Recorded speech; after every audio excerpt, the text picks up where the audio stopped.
If you want to see a movie where the front page of a newspaper is inexplicably printed on the back page, where bullets need urine to penetrate Odeshi, and which is introduced by an underwhelming trailer that in no way indicates how excellent the film is, Suspicion on Prime Video is the movie for you.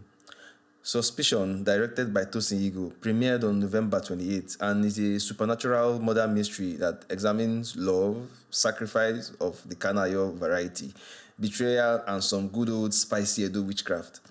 In this story, we follow the narrator, Voke, played by Staneze, the son of a witch who has some special protection that makes him invulnerable to bullets and sensitive to juju in general, unless you get the big idea to piss on your bullet before you shoot him. Though I assume it will be quite difficult to get your bladder to work when Staneze is charging at you with his bulletproof head.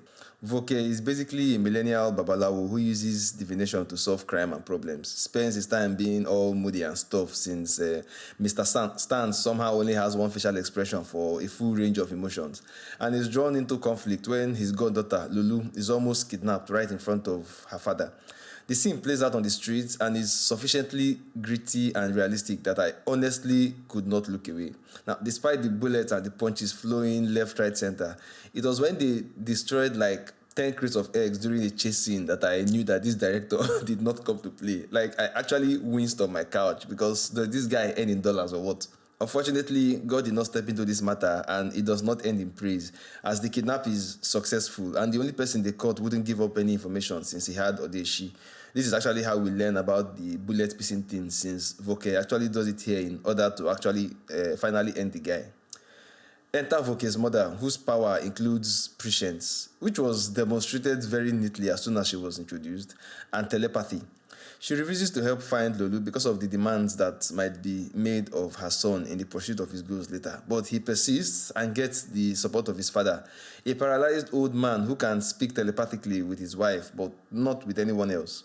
So here we have a bit of world building regarding how Juju works, and that you needed to pay a price in order to get a new power to achieve a certain goal. This homecoming to ask for help has a very rustic feel, and I think it's because of the actor playing the father, an old man who actually did make me think of like an actual elderly Juju man. Like if I saw this guy in my dream, I would go to church. It's crazy how he uses the most subtle facial cues to express himself in a way that it just felt real, and I loved it. His mother finally relents, but is actually unable to divine the location of the girl, though she inherits a sense of danger after checking. And for the first time in a Nigerian movie, there is actually logic to the magic system. Not everyone has Odeshi, not everyone can see visions, and we understand more of the rules as the story moves along. Rogba, the father of Lulu, is unfortunately killed soon afterwards, though I couldn't divine the logic of doing so after his daughter had been successfully kidnapped since, well, I don't have any juju. He's killed just before it's confirmed that his daughter is actually dead, so I figure he's lucky to have died first. Voke's girlfriend, Chisom, also leaves him around this period, ostensibly because he was not able to provide for her and maybe she had other options or something. I don't know, it was not super clear actually why she did that. So we have some establishing scenes where we see Voke using his investigative juju powers to solve problems and crimes and corruption in companies and stuff like that. And we have scenes where he's also using his ungodly strength to break limbs.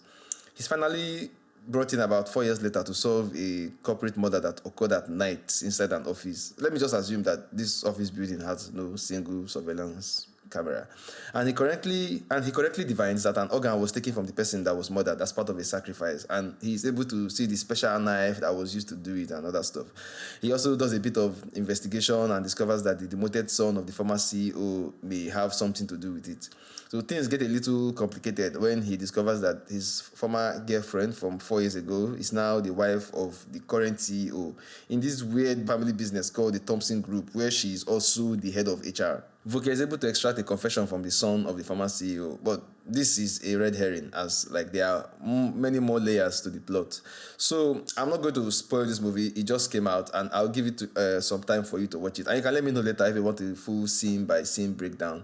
But yeah, it's something that I honestly don't want to spoil because I want you to enjoy it for the first time by just watching it. I also actually want to finish the Smart Money Woman review series, and I can only do so much at the same time. But if you people, like and watch and subscribe and comment, it will certainly inspire me to work harder. So thanks. Now, just to be clear, Suspicion is a fantastic movie, and I highly recommend it. It's quite difficult to summarize without a scene by scene a review because of the complexity and the interweaving story. The movie is structured in such a way where you connect a few more dots on a rewatch, but the very last scene does a lot of damage, in my opinion. This is because rewatching the movie after seeing the final scene makes you begin to question some of the logic in the beginning. Like, I had some plot holes I wanted to point out, but after seeing the ending, it seems like a waste of time. Not because it now makes sense, but because the director seems to have done it almost as a sort of an excuse to cover up any inconsistency in the story. Aside that last scene that threatened to spoil the cohesion of the whole thing, as if you think too deeply about it, I think this is a very tight production and finally, rightfully end its 2-hour runtime. It is superbly complex and you have to do a bit of thinking to follow the logic, but that just means that you are super engaged while watching it. It's such a shame that this premiered on Prime and not in cinema. Like Taboo opened up in cinemas. Although this movie should have it was made for the cinemas, but well, I guess it's the economy. Prime did not deserve this one at all. I'm not even going to kid about that. Like I said, this is the first time I'm seeing a magic system with logic in a Nollywood production, and I loved it. There's a scene where Voke has to borrow some powers that would exact a great price from him. I just realized that saying exact and extract in that sentence still makes it will still mean the exact same thing. English is weird. Anyway, so there's a scene where Voke has to borrow powers that will exact a great price from him, and his mother's tears while his father speaks to her telepathically actually gave me goose pimples. Tinamba really killed the role, even though she doesn't have a lot of screen time. I think she's like maybe my favorite part of this movie. I don't know, it's just weird. She really just played the part. Now, there's a lot of talk about sacrifice of the Kanayo type, and I had to start doing some mental calculation at some point when small math entered the matter. But just don't mind me. The special effects helped greatly to make me remember who was who and what level of sacrifice we were doing. Now, as for the special effects are just so very special. I loved it. Nothing outlandish like that stupid werewolf in Lishabi. It was beautifully executed and done in great taste. I love the blue-themed colors and the understated aura of power in many of the scenes. The visual effects were handled by Dreamcast Media, a South African company, and I have nothing but praise for them. For me, it's the little things. Like at one point, Voke was suspended in the air in his dark and gloomy living room. And I loved how realistic it looked. It wasn't perfect, but it was really, really nice.